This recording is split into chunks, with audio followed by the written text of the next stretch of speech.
Hello students, मेरा नाम सुनीता है और आपके अपने YouTube channel economics with Sunita पे आपका बहुत बहुत स्वागत है। जैसा कि आपको पता है कि हमने व्यष्टि भाग 1 का जो भाग है उसको हमने शुरू किया हुआ है और उसके अंदर हमने 5 चैप्टर्स को बहुत ही अच्छे तरीके से कवर किया है। अगर आपने उन चैप्टर्स की वीडियो नहीं देखी है तो आप उन चैप्टर्स की वीडियो भी देखें और उनको अच्छे से समझें, ताकि आपको वो उससे रिलेटेड कोई भी डाउट है तो आपको वो समझ में आ सके। अगर आपको कोई भी डाउट या आपकी कोई भी क्वेरी है तो आप मुझसे शेयर ज़रूर करें। आपके जो डाउट्स हैं उनको मैं बहुत ही अच्छे तरीके से आपको बताऊंगी, समझाऊंगी। ठीक है, तो आज हम अगला चैप्टर है वो हम शुरू करने वाले हैं, जिसका नाम है उत्पादन फलन, या फिर इसकी जो धारणाएं हैं उनके बारे में हम पढ़ेंगे। और सबसे पहले मैं आपको यही कहूँगी, अगर आपने चैनल को सब्सक्राइब नहीं किया है तो आप चैनल को भी सब्सक्राइब कीजिए और वीडियो अच्छी लगे तो इसको लाइक कमेंट एंड शेयर करना ना भूलें। तो चलिए हम आज शुरू करते हैं अपनी नई क्लास। तो इसके अंदर हम पढ़ने वाले हैं उत्पादन फलन और इसकी जो धारणाएं हैं, जैसे कुल उत्पाद, औसत उत्पाद और सीमांत उत्पाद। सबसे पहले हम बात करेंगे उत्पादन फलन की, क्योंकि ये जो हमारा चैप्टर है पूरा उत्पादन पे ही है। तो इसके अंदर हम पढ़ेंगे उत्पादन। अब उत्पादन का नाम है, हमने सिंपली हमारे आसपास में हमने सुना है, ठीक है हम, लेकिन अर्थशास्त्र के अंदर हम इसको क्या नाम लेते हैं, उत्पादन नाम लेते हैं। जैसे कि हम कोई भी जैसे काम शुरू करने वाले हैं, जैसे हम किसी वस्तु का निर्माण करने वाले हैं तो उसके लिए हम क्या चाहिएगा, एक उद्योग चाहिएगा। तो उद्योग के अंदर क्या है, भौतिक वस्तुएं बनाई जाती हैं। भौतिक वस्तुएं जैसे कि हम जिसको देख सकते हैं या उसको हम छू सकते हैं, ठीक है, तो वो होती हैं हमारी भौतिक इकाइयाँ या फिर भौतिक वस्तुएं। ठीक है, तो उसको बनाने के लिए जैसे कच्चा माल है तो कच्चे माल को हम परिवर्तित करते हैं वस्तुओं के रूप में, तो वो क्या होता है, उत्पादन होता है। किसी वस्तु का नया निर्माण किया जाता है तो उसको हम बोलेंगे उत्पादन। ठीक है, अब हम बात करते हैं उत्पादन फलन की। अब उत्पादन फलन क्या होता है, उत्पादन फलन के अंदर हम दो चीज़ों के बारे में जानते हैं। जैसे कि हमारे पास जैसे क्यू है तो इसको हमने नाम दिया है उत्पादन का, ठीक है, जैसे क्यू है तो यह है हमारा उत्पादन।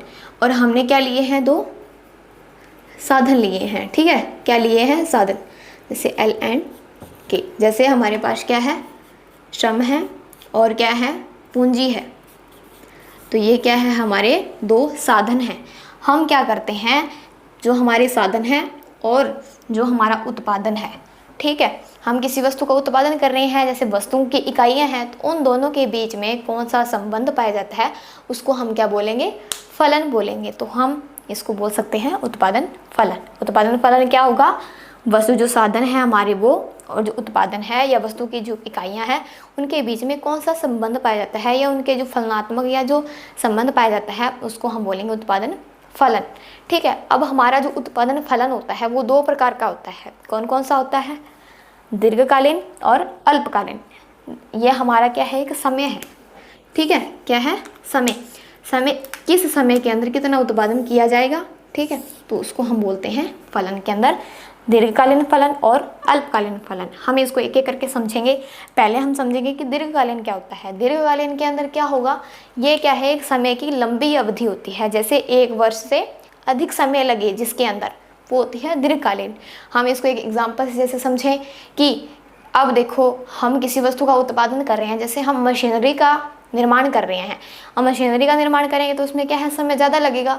तो उसके अंदर हम क्या कर सकते हैं कि हमारे जो साधन हैं, ठीक है, साधन क्या है, हम उनमें परिवर्तन कर सकते हैं। जैसे कि श्रम है तो उसके अंदर हम परिवर्तन कर सकते हैं, क्योंकि श्रम क्या है, हमारे एक परिवर्तनशील साधन है, ठीक है। और फिर क्या कर सकते हैं, हम पूंजी में भी परिवर्तन कर सकते हैं, या फिर हमारे भूमि है, भूमि के अंदर हम क्या है, उसका जो एरिया है उसको घटा या बढ़ा सकते हैं। तो इसके अंदर क्या है, हम समय हमारा अधिक लगता है। तो ये होती है दीर्घकालीन अवधि। अब होती है एक अल्पकालीन अवधि। तो अल्पकालीन अवधि के अंदर हम क्या करेंगे, हमारे पास जो समय है वो क्या है, एक छोटी अवधि में होता है। उसको अंदर हमने क्या है, हमारे जो साधन होते हैं वो क्या होते हैं, स्थिर होते हैं, क्योंकि हम उनमें कोई भी परिवर्तन नहीं कर सकते। तो हम क्या करते हैं, स्थिर साधनों के साथ अपना उत्पादन करते हैं, ठीक है। फिर हम जैसे मेन हमारा जो टॉपिक है वो है उत्पादन की धारणाएं। हम पढ़ेंगे उत्पादन की जो धारणाएं हैं वो कितने प्रकार की होती हैं।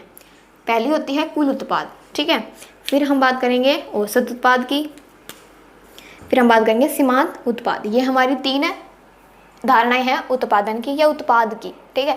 कोई वस्तु का उत्पादन किया जाता है तो उसके अंदर सबसे पहले हम बात करेंगे कि सबसे पहले हम कुल उत्पादन निकालेंगे कि हमारा खर्चा कितना है, हमने कितनी वस्तुओं का निर्माण किया है, ये कितनी मात्रा में वस्तु का, ये कितनी इकाइयाँ बनी हैं, ठीक है। तो उसका हम टोटल जोड़ ही निकालेंगे, तो उसको हम बोलेंगे कुल उत्पाद। जैसे कि हमने एक उद्योग शुरू किया है तो उस उद्योग के अंदर हमने कितनी मशीनरी बनाई है, उसका टोटल जोड़, ठीक है। कितना खर्चा आया है उसका जोड़, तो उन सभी का जो योग है वो क्या निकलेगा, कुल उत्पाद निकलेगा, ठीक है।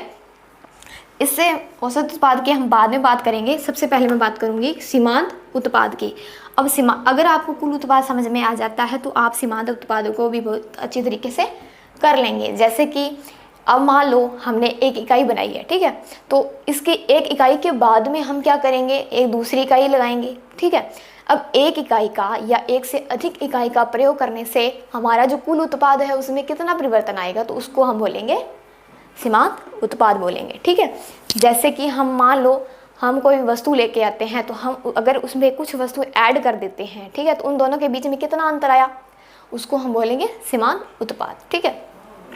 फिर हम बात करते हैं औसत उत्पाद की। अब औसत उत्पाद क्या होता है, प्रति इकाई परिवर्तन कितना हुआ है, ठीक है, प्रति इकाई उत्पाद हमारा कितना हुआ है। यानी जैसे हम एग्जांपल से समझे, जैसे किसी एक वस्तु है, उस वस्तु का जो मूल्य है वो कितना है, एक वस्तु का मूल्य कितना होता है, तो वैसे ही प्रति इकाई उत्पादन होता है, तो उसको हम बोलेंगे औसत उत्पाद, ठीक है।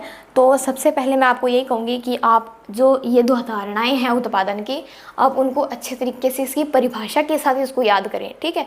आपकी बुक के अंदर आपको दिया होगा कि किस अर्थशास्त्री ने या फिर किस तरह से इसकी परिभाषा को डिफाइन किया गया है, ठीक है। मैंने आपको जो इस नाम का मतलब क्या है और इससे क्योंकि सबसे पहले आपको दिक्कत यही आएगी कि कुल उत्पाद है, ठीक है, तो कुल उत्पाद होता क्या है, ठीक है। तो आप जब एग्ज़ाम के अंदर लिखोगे तो आपको एक परिभाषा देनी पड़ेगी, ठीक है।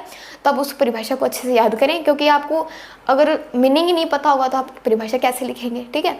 तो आप इन तीनों धारणाओं के बारे में अच्छे से जानें, और अगर आपको ये जो अच्छा सा जो टॉपिक है हमारा, अगर इसमें कोई आपको डाउट लगता है तो आप मुझसे शेयर ज़रूर करें, क्योंकि अगर आपका जो बेसिक है वो क्लियर नहीं होगा तो आप आगे कैसे बढ़ेंगे, ठीक है। तो फिलहाल आप आज इतना कीजिए, मिलते हैं नए टॉपिक के साथ, तब तक के लिए बाय एंड थैंक यू।